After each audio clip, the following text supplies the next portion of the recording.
Bonjour à tous, bienvenue dans votre émission La vie en Vosges. Aujourd'hui, nous allons parler d'animaux avec nos deux invités, plus particulièrement de chevaux et de chiens.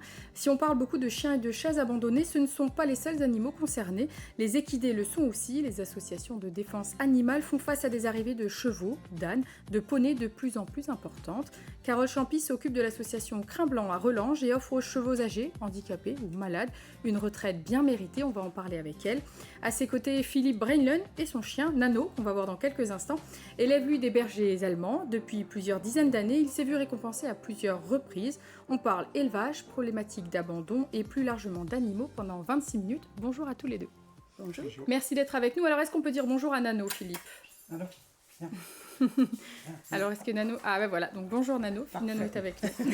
Voilà, c'était un coucou bref, c'est ce qu'on lui demandait. Il reviendra tout à l'heure. Alors, Carole, vous avez toujours été passionnée par les animaux, les chevaux, plus largement les animaux quand même? Plus largement, tous les animaux et depuis la plus tendre enfance.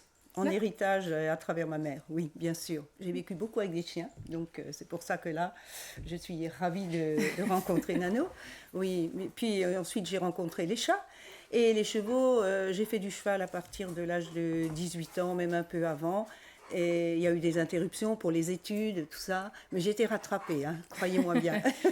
Et quand on est rattrapé, après, on a du mal à... Je m'en sors même plus. C'est ça. Voilà. Comment est née l'association Crin Blanc?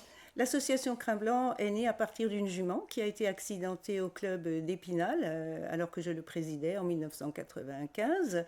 Elle s'appelle Aramirette, elle est toujours là. La vieille dame a 35 ans et là elle commence un peu à fatiguer, mais c'est la matriarche absolue, le pilier, et c'est elle la vraie fondatrice de Crin Blanc.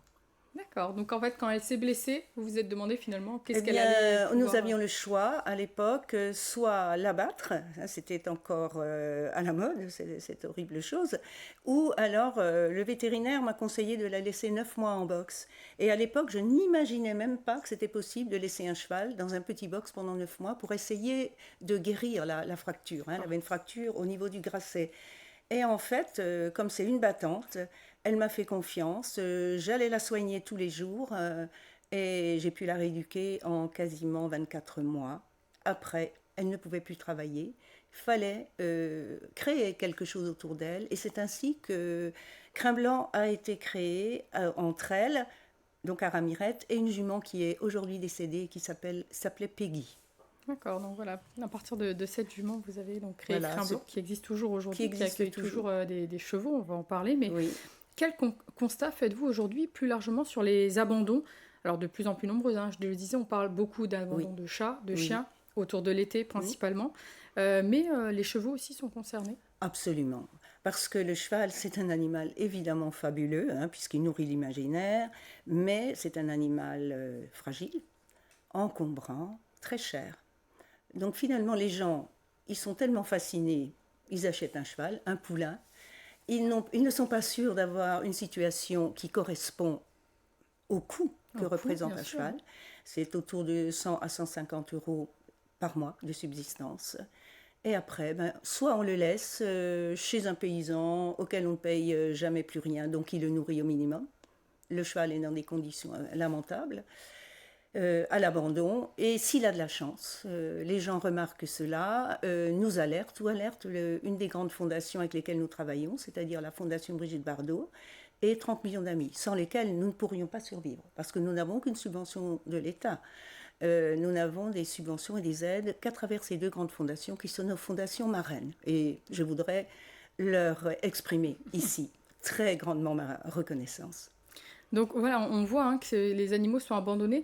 Il y a donc le coût principalement sur les chevaux, mais Philippe, plus largement, sur les chiens, on voit aussi ces abandons, on en parle tout le temps. Oui, bien sûr. Oui. Est-ce que c'est un manque c'est une prise de conscience qui n'est pas faite? Comment on pourrait l'expliquer aujourd'hui Alors il y en aura certainement de moins en moins dans le milieu canin parce que aujourd'hui, il est interdit pour un particulier de revendre un chien ou de faire une portée. Chose qui, il y a encore quelques années en arrière, les gens pouvaient faire des portées et pouvaient vendre leurs chiots. Aujourd'hui, c'est fini. Donc, il y a beaucoup moins de chiens. Il y a encore ces accidents d'accouplement qui se font. Et c'est souvent des chiens qu'on a donnés, vous savez, à son voisin, à son cousin. Et puis, cette personne-là... il arrive un moment, il s'aperçoit qu'il n'a aucune valeur et puis que ça le dérange. Donc, c'est ces chiens-là qui sont à la SPA. 80% des chiens qui sont dans les SPA ne sont pas rattachés à une race. Donc, les chiens de race sont beaucoup moins abandonnés parce que réfléchis. Voilà. L'achat est beaucoup plus réfléchi. C'est là où se fait la différence. Alors vous, donc, c'est les chiens, les bergers allemands, plus précisément. C'est une passion, une histoire de famille, là, pour le coup. Oui, c'est une histoire de famille. Mon père élevait déjà des bergers allemands quand j'étais tout petit. On faisait des concours de beauté. Et puis, c'est resté vraiment une réelle passion. Donc, vous n'avez jamais voulu changer? Vous avez toujours voulu garder le berger allemand? Alors, j'ai fait un petit peu de course de chiens de traîneau avec des huskies. Mais vite, je suis resté au berger allemand. Parce que c'est une race que je connais par cœur, c'est une race que j'adore pour son comportement, pour son physique. Et puis, depuis des années, on se retrouve vraiment en équipe quand on fait nos concours de beauté, le club canin, le dressage, l'éducation. Voilà, c'est vraiment une passion. Quelles sont les qualités d'un berger allemand? Si vous deviez, alors, il en a plein. Il en a plein. Ouais, je pense que pour moi, c'est le meilleur. Pour moi, c'est le meilleur des chiens. C'est le meilleur des chiens. C'est un chien qui s'adapte à toutes les situations, qu'on va retrouver aussi bien dans l'utilité, c'est-à-dire les pompiers, la police, les chiens de drogue, mais c'est un excellent chien de famille.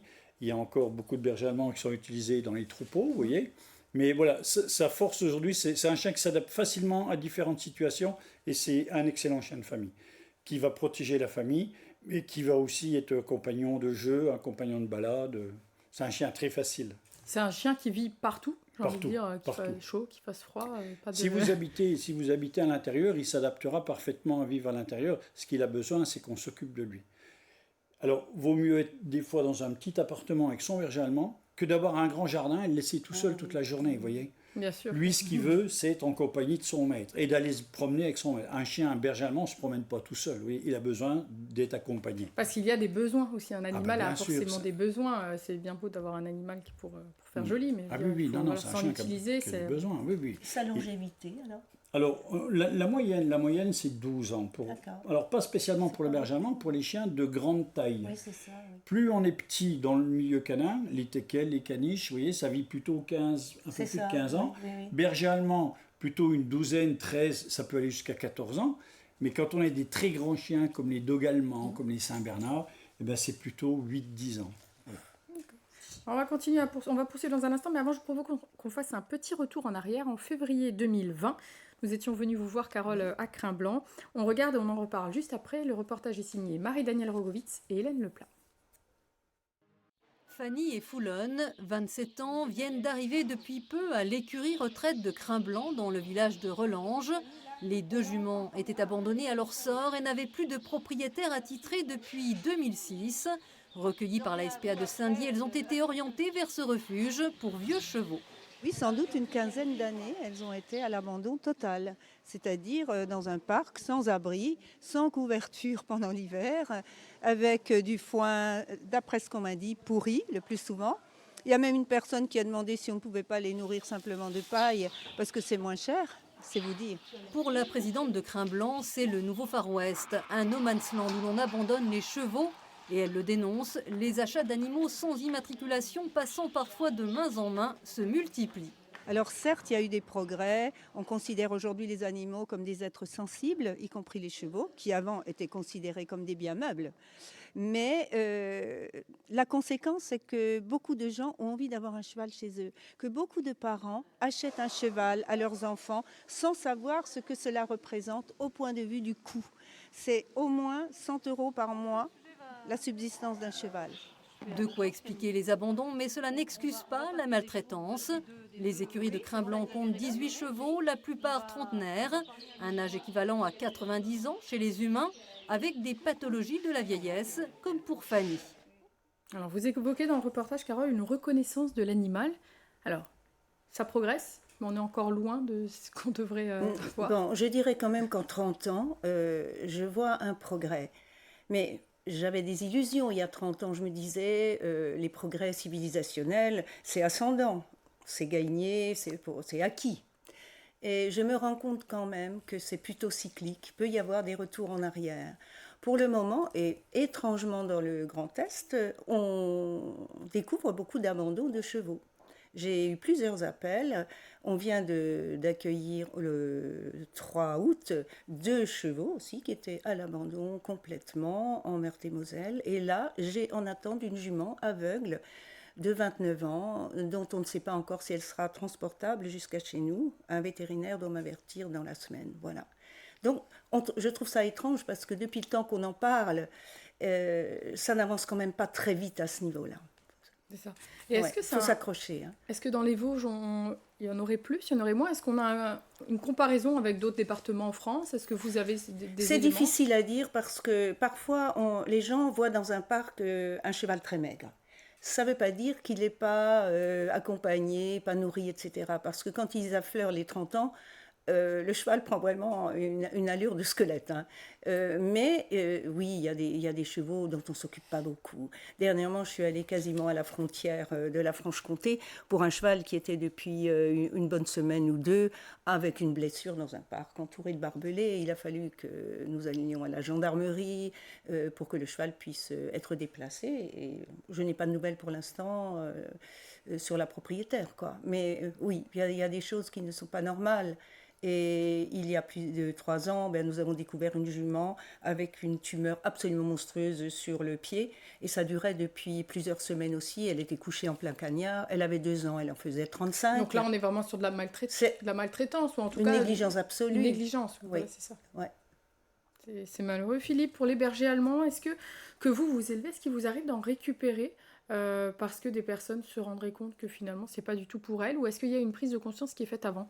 Oui, il y a une prise de conscience qui est faite avant, et puis surtout là, qui vient encore d'être appuyée par un nouveau texte de loi qui date du 1er octobre, où les gens doivent avoir une semaine de réflexion, signée à l'élevage ou dans une SPA ou dans une animalerie, avant de pouvoir prendre leur bébé chien. Donc, et ils s'engagent à justement s'en occuper, le nourrir, l'éduquer, ne pas l'abandonner. Donc oui, il y a vraiment conscience. Ça, c'est pour le coup une belle avancée. Carole, j'imagine que vous êtes aussi... Je ne sais pas si c'est transmissible tout de suite sur le cheval, parce que le statut du cheval est particulier. Là, on parle d'animaux réellement de compagnie. Le cheval n'est pas encore classé comme animal de compagnie. C'est encore un animal de rente. Donc c'est pour ça qu'une différence est faite aussi à ce niveau-là, peut-être. Mais en tout cas, voilà, pour les chiens, c'est vraiment une belle avancée, Philippe. J'imagine qu'on peut que se réjouir d'une loi qui est enfin mise en place sur ça. Et puis, il y a quelques années en arrière, on a aussi interdit aux particuliers la vente de chiots, puisqu'il y avait beaucoup de particuliers qui n'étaient pas des professionnels et qui en faisaient du commerce, qui avaient 4-5 femelles, et puis qui les faisaient reproduire, et faisaient de la vente. Et ça, souvent, c'était des chiens qu'on pouvait retrouver dans les SPA, puisqu'ils n'avaient pas forcément de race. C'était des croisements de différents chiens. De différents chiens. Alors, on parlait de 100-150 € le coût d'un cheval chaque mois. Pour un chien, alors c'est difficile en fonction des chiens, évidemment, mais pour le berger allemand... le berger allemand, on n'en est pas loin, des 100 à 150 € par mois. La nourriture, il faut compter un sac de nourriture par mois pour un berger allemand. Ça vaut en moyenne 60 € si on veut nourrir avec une bonne alimentation.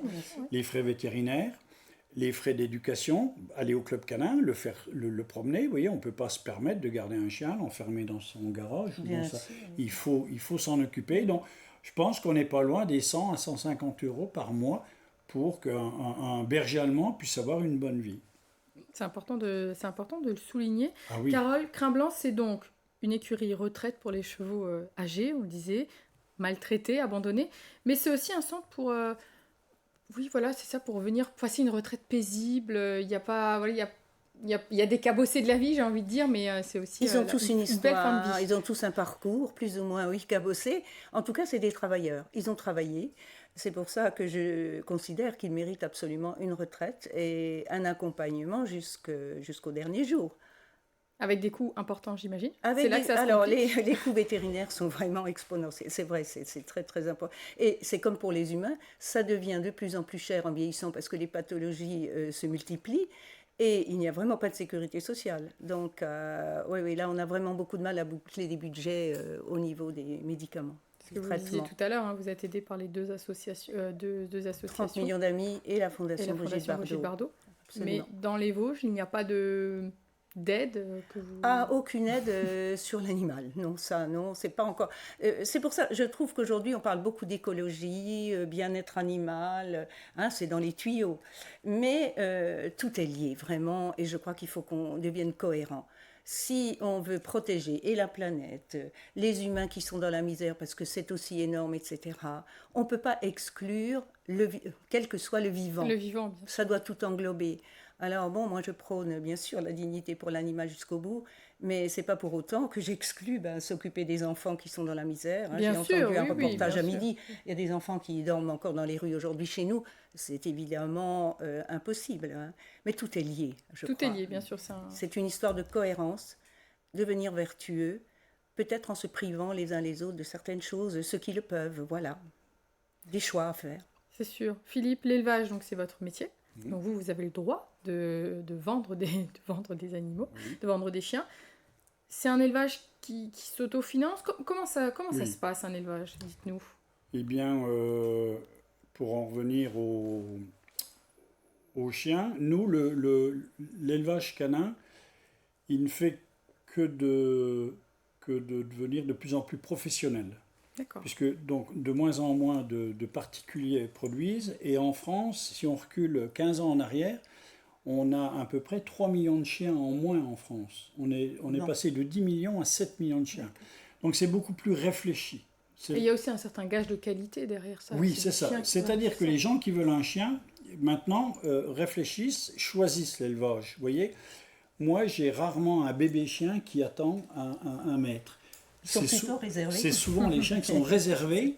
C'est des chiens qui sont réservés et c'est les maîtres qui attendent la naissance. Ah oui, d'accord, à ce Voilà. point. Ah oui, voilà, On est vraiment en avance. on en est là. Alors, je ne veux pas augmenter parce que je travaille seul.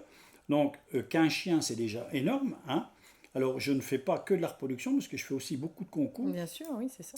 pour valoriser mon élevage. Donc, je fais des concours de beauté. Pour réussir en concours de beauté, il faut faire des concours de dressage pour valoriser nos chiens en dressage. Comme les mini-miss, vous voyez. Une Miss France, elle est pas seulement belle, elle fait aussi des études. Ben, nos chiens, comme Nano, vous voyez, qui a été plusieurs fois champion, il doit aussi passer des titres de travail pour prouver qu'il est capable de faire plein de choses. Donc quotidiennement, ça passe par quoi? Par des... Alors, l'entretien, comme dans les chevaux, comme dans tous les animaux, on se lève le matin, la première chose qu'on fait, on sort les chiens, on les met dans les parcs. Moi, ils dorment dans des box. Parce que la nuit, oui, ils seraient libres à eux-mêmes, alors ils font le bazar, comme les enfants. Hein. Donc ils dorment dans des box par deux, qui sont totalement couverts, qui ne sont pas chauffés.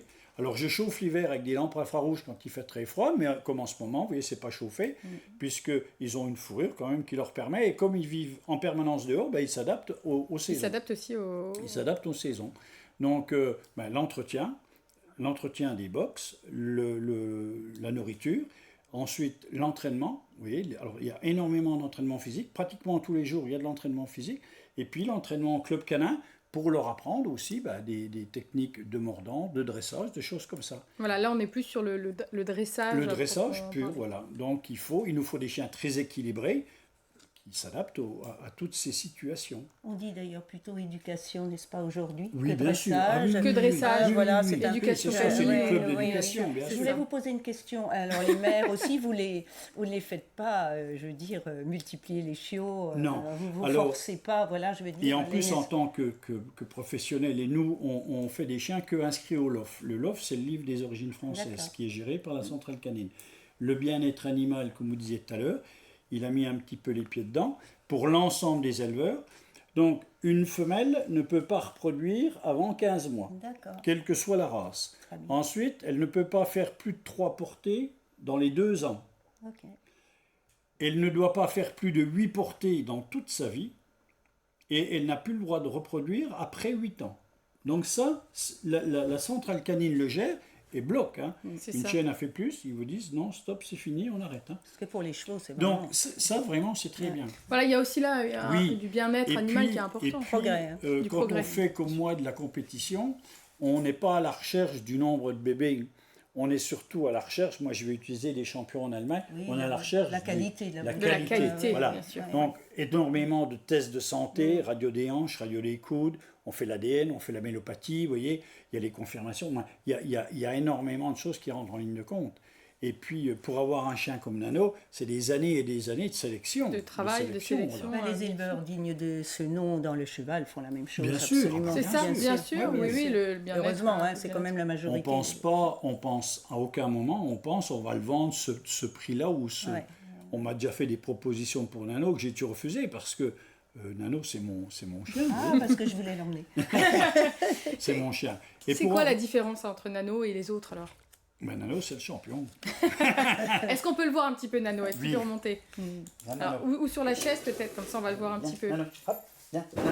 Ouais, voilà. Et toi Ah bah aussi. voilà. Parfait. Voilà. Reste avec nous un petit peu, Nano. Alors dites-nous, qu'est-ce qui fait la différence dans un concours entre Nano et le deuxième finalement? Eh bien, le côté physique, ce qu'on va appeler son pédigré, son papa était déjà champion du monde de beauté. Viens, Nano, viens. Ah, il veut pas rester avec Non, nous. hein. bien. Bah ouais, c'est pas Non. grave, hein, faites laisser les descendre. Son papa était champion du monde de beauté. Ben, c'est lui qu'on voit sur la petite, Qu'on voyait sur la image. la petite photo. Son papa était champion du monde. Sa maman était une fille d'un champion du monde, vous voyez. Donc c'est vraiment une C'est la sélection. génétique. C'est la génétique. Que du beau monde. Ensuite, il faut pouvoir prouver donc d'être bon aussi dans le travail. Donc c'est un chien qui a fait des concours de travail.